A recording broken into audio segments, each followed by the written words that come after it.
교회는 종교단체가 아닙니다. 종교단체가 아닙니다.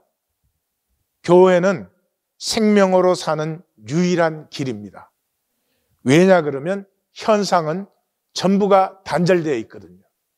단절되어 있다는 말은 참된 관계가 없다. 참된 관계가 없다는 것은 존재를 상실했다. 존재라는 것은 우리의 어떤 조건과 상황이 있기 전에 근원적인 나, 그것을 상실했어요. 그러니까 조건과 상황이 전부예요. 이 조건과 상황이 있을 수 있는 유일한 길은 보이기예요. 보이기. 그래서 이 온 세상은 보이기에 미쳐 있어요. 돈 있다, 힘 있다, 잘났다, 뭐 잘생겼다, 뭐 크다, 작다, 뭐 그런 거죠.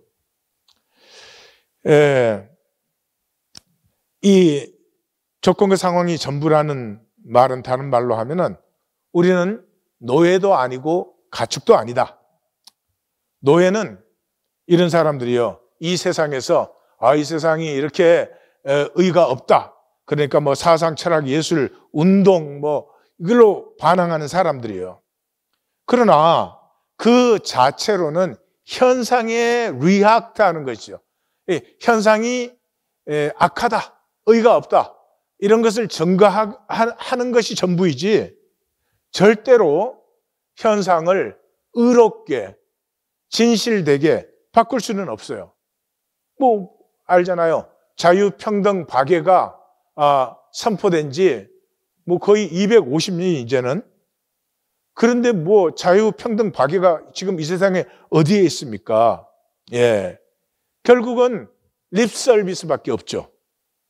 그런데 이 노예만 돼도 노예는 저항할 수 있잖아요. 그래서 로마 시대 때는 많은 노예 반란이 있었죠. 그랬는데 사실은 대부분의 사람들은 노예도 아니고 가축이에요. 가축. 대부분의 인류는 가축으로 살고 있어요. 가축은 자유 자체를 원하지 않고 자유를 두려워해요. 그 주인의 울타리를 벗어나면 잡혀 먹는 거죠. 먹히는 거죠. 그래서 이 피하고 유리하고 성 쌓고 지키는 가인의 삶을 살아요. 그래서 세상을 수용소로 보지 않고 여기가 안전이 보장된 보금자리예요. 여기에서 어떻게 자리 잘 잡고 여기에서 어떻게 좀 남들보다 편하게 사는가, 그게 전부예요. 예, 예를 들면 혈연, 소유 이런 것은 중요하죠. 혈연이 소중한 것이죠. 그렇지만 그것은 한계적인 것이고 그것을 지키고 절대화시켜서는 안 되는 것이죠. 우리에게 혈연과 소유가 주어진 것은 그것을 누리지만 그것을 초월하여서 참된 관계와 참된 소유로 나아가게 하는 하나님의 섭리인데, 참된 관계와 참된 소유가 뭐예요? 내 살 중에 살이요, 내 뼈 중에 뼈로다. 한 몸 된 통이죠. 그것이 실제니까요. 그런데 노예와 가축이 된 이유가 뭡니까? 생명을 내 것으로 소유하려는 이 마귀의 거짓에 속아 있는 거죠. 생명은 소유되면, 소유됐다는 건 단절이잖아요. 내 것으로 소유되었으니까 너 것이 아니니까. 내 것으로 소유되면 죽는 것이에요. 생명은 언제 살고 피어나는가? 자유하게 통할수록 복된 것이에요. 그게 뭐예요? 사랑이죠. 사랑할 때는 서로를 위해서 자신을 기꺼이 나누지 않아요. 그것이 생명이 사는 길이지 내 소유로 지키는 것은 오히려 죽는 길이죠. 그래서 이 생명의 통의 길을 예수님은 어린아이 같이라고 표현하신 거예요. 예, 순전할수록 통이 자유로워져요. 예, 그러니까 연인 사이에는 아기 같아지죠. 그죠? 예, 남들에겐 절대로 보이지 않는 유치한 모습, 유치한 말도 하고 뭐 이렇게 되는 것이죠. 예, 다시 말해서 순진할수록 통이 자유로워진다는 말은 다른 말로 하면 순진할수록 이렇게 하나님의 가슴으로 물들어요. 어린아이에게는 엄마 아빠가 전부잖아요. 그래서 이것을 표현하는 것이 마태복음 18장이에요. 처음에 이제 1절에서 4절은 아주 심각한 말로 결론을 맺죠. 돌이켜 어린아이들과 같이 되지 아니하면 결단코 천국에 들어가지 못하리라. 그러니까 돌이켜 어린아이 같이 되는 거죠. 그러니까 돌이켜 어린아이라는 말은 어린아이에게 있어서 생명은 자기 생명이라는 생각을 해본 적도 없고 할 수도 없죠. 예, 돌이키라는 말은 내 생명으로 생각하던 것을 우리의 생명으로 한 걸음 나아가서 하나님 안의 생명으로, 예, 그렇게 우리가 돌이키지 않고는 천국에는 절대로 들어갈 수 없다. 예, 이것과 대칭되는 21절에서 35절이 그 하나님의 가슴을 보여주는 거죠. 7번에 7번씩. 그 용서, 아버지의 가슴은 용서죠. 그래서 그 탕자의 비유에서 보면 하나됨을 위해서 무한 긍휼로 기다리시는 아버지. 이게 순전한 어린아이와 같은 마음이고 아버지의 마음도 그러하고 받는 우리의 마음도 그러해야 된다. 이게 이제 18장을 앞뒤로 이렇게 가로처럼 하는 것이고, 본론 시작에 5절에서 20절까지를 보시면은 이제 돌이켜 어린아이 같이 된 아버지 가슴에 사람들이 나와요. 이게 교회예요. 예, 그래서 5절에서 9절을 보면 5절에 내 이름으로 이런 어린아이 하나를 영접하면 그 어디로 영접하라는 거예요? 교회죠, 교회. 교회가 전제된 말씀이죠. 영접하면 그 말이, 그러니까 내 이름이라는 것도 내 이름으로 모인 사람들이 누구죠? 교회죠. 그러니까 교회는 어린아이 하나는 특히 작은 자, 이렇게 작은 자와 어린아이가 이렇게 서로 교통되어서 18장에서 써져 있어요. 그러니까 작은 자 하나 영접하는 것이 나를 영접하는 것이다. 그 작은 자가 들어오면 교회에서는 지체가 되죠. 그리스도로 한 몸, 지체가 되니까. 그러니까 나를 영접한 거예요.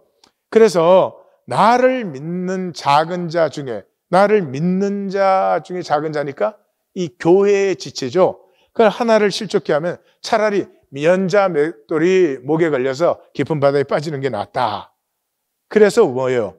실족케 하는 일이 없을 수는 없어. 그죠? 이 세상에서 실수 없는 사람 없으니까. 실족케 하는 일은 없을 수는 없는데 이 교회 안에서 다른 사람을 실족케 하는 사람은 화가 있도다. 이 말이 뭐예요? 너 화 있다 하지 말아라. 그게 아니죠. 교회 안에서는, 세상에서는 작은 자 실족시키는 게 세상 일이에요.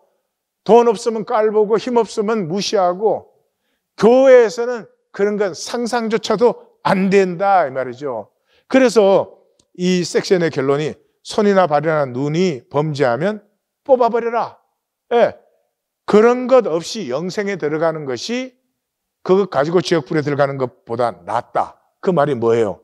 남에게 이 범죄, 손이나 발이나 눈이 범죄하는 건 뭐예요? 남에게 피해를 주는 것이죠. 이게 남에게 피해를 주는 이런 일은 교회 안에서는 상상조차 할 수도 없는 것이고, 교회에서 그런 일이 일어난다면 그것은 지옥에 합당한 일이다. 예, 이 정도로 심각한 서론이 써져요. 그 다음에는 뭐예요? 10절에서 14절을 보면 하늘 가족의 생명가치예요. 이 교회 기쁨의 사람들이에요. 그래서 시작이 작은 자 없인 여기지 말라. 하나님 보좌 앞에서는 그들의 천사가 하나님 보좌에 서 있다. 하나님 보좌에 가까이 서 있는 천사는 굉장히 중요하니까 현상에서 작게 보이는 그 사람, 천국에서는 아버지 앞에 귀중한 사람이다. 그 말이죠. 그래서 그 대칭되는 14절이 작은 자 하나라도 잃는 것은 하늘에 계신 아버지의 뜻이 결코 아니다. 그러면서 그 가운데 뭐가 있어요? 길 잃은 양 한 마리 찾으러 99마리를 산에 두고 간다. 그 양을 찾으면 99마리보다 더 기뻐한다. 이거 현상에서 미친 짓이요. 99마리 산에 두면 다 잡혀먹죠. 근데 한 마리 찾으려고 99마리를 버려요? 이 말이 안 되잖아요. 그러나 생명세계에서는 이게 진실이잖아요. 집에 갓난아기가 있는데 이 갓난아기가 죽어가요. 그럼 얘는 뭐 태어난 지 얼마 안 되고 돈도 별로 안 썼으니까, 예? 이 병원비 비싸게 들이지 말고 죽어도 된다 이래요? 집에 재산을 다 쓰더라도 그 아이를 살려내려고 하잖아요. 이게 생명세계의 이 원리를 가르쳐 주는 것이죠. 그래서 이 10절과 14절에서는 작은 자라는 것은 결국 누구예요? 사랑이 필요한 자죠. 그렇죠? 그러니까 교회 안에서는 작은 자에게 사랑이 더 넘치는 거예요. 왜냐하면 그 자리에 사랑이 더 필요하기 때문에.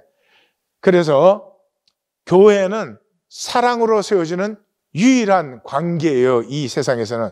그래서 15절에 17절을 보면 그 가족적 사랑 안에서만이 죄 권세가 쓰러져요. 이 세상 어디에서도 죄 권세가 쓰러질 수 없는데 이 교회 안에서 쓰러져요.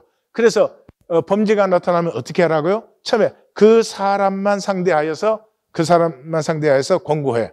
없으면 두세 증인을 데리고 가서 말마다 우리가 너를 거짓 정죄하는 것이 아니라 이 실제에 대해서 우리가 권면하는 것이다 하는 걸 확정하라.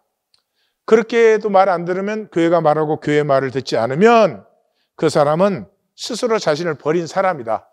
예, 왜냐 그러면 종교에서는 거꾸로 하죠.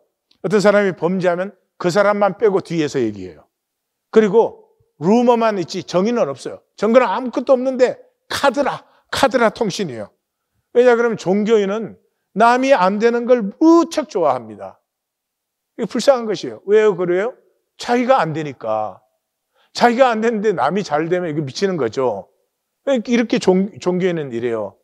그래서 그 사람만 상대해서 권면하고 두세 사람의 증인을 데리고 가서 권면하고 그래도 안 돼서 교회가 권면하는데도 듣지 않으면 그 사람은 그 자기 영혼을 스스로 버린 자예요. 그러니까 이 부분은 뭐예요? 한 사람에 대한 가장 인격적인 대접이에요. 어떤 사람이 범죄했을 때 이렇게 대접한다고 하는 것은 그 죄를 넘어서서 그 사람의 존재, 하나님의 형상의 귀함을 이렇게 섬기고 대접하는 것이죠. 예, 이것이 교회다 이 말이죠. 자, 그런데 이제 18절에서 20절은 그런 하늘 복과 권세를 누리는 하늘 가족이 이 교회예요. 그래서 교회는 마귀의 권세가 다스리는 이 단절의 저주를 넘어서서 삽니다. 넘어서서 사는데 그 사람들은 첫째로 이 땅과 하늘의 통을 누리죠. 16장에서 이제 베드로의 고백 후에 이미 나온 것인데 이 사람들은 이 그동안 닫혔던 하늘과 통함이 열렸습니다. 그래서 땅에서 매면 하늘에서 매이고 땅에서 풀면 풀려요. 그뿐만 아니라 한 걸음 더 나갑니다. 진실로 다시 너희에게 이르노니 두 사람이 합심하여 무엇이든지 구하면 하늘에 계신 아버지께서 다 이루신다. 그러니까 이 땅에서는 절대로 하나 되지 않아요. 부부도 하나가 안 됩니다. 그러나 교회에서는 하나가 돼요. 그럼 둘만 하나 되어 있어도 그 둘이 하나 된 자리에는 하나님도 하나로 함께 하신다는 거죠. 그런데 이렇게 실제를 사는 삶은 현상에서는 어렵고 불가능하죠. 그래서 이것이 가능한 세팅이 20절이에요. 임재 안에서 두세 가정이 내 이름으로 모인 하늘 가족. 우리는 이것을 1820 데일리 브레드라고 부르죠. 그래서 이 실제의 비밀, 이 한 몸의 비밀을 땅에서 누리는 길이 교회고, 교회는 임재 안에서 두세 사람, 그 당시 표현이니까 두세 가정이 함께하는 것이죠. 그래서 마태복음에만, 복음서에서는 교회라는 말이 안 나와요. 마태복음에만 3번 나와요. 그런데 그 당시에 해당은 에다라고 불렀어요, 히브리어로. 그런데 그 해당은 종교단체예요. 그래서 에다가 아니다라는 걸 말하기 위해서 카할이라는 단어를 썼어요. 이 카할이라는 단어를 번역한 것이 에클레시아예요. 에클레시아는 반상회로 모인 것도 에클레시아, 놀려고 모인 것도 에클레시아, 개모임으로 모인 것도 그냥 모였다는 거예요. 그래서 이 에클레시아로 바뀐 건 뭐예요? 종교행위가 아니고 사람들이 모였는데 뭐가 있죠? 임재 안에서 내 이름으로 모인 곳에 내가 있다 말이죠. 이것이 교회이고 이것이 구원이고 이것의 회복을 우리는 하나님께 바라보고 나아가는 사람들입니다. 교회는 종교단체다. 완전히 지워버리십시오. 생각도 하지 마십시오. 상상도 하지 마십시오. 꿈도 꾸지 마십시오. 하나님,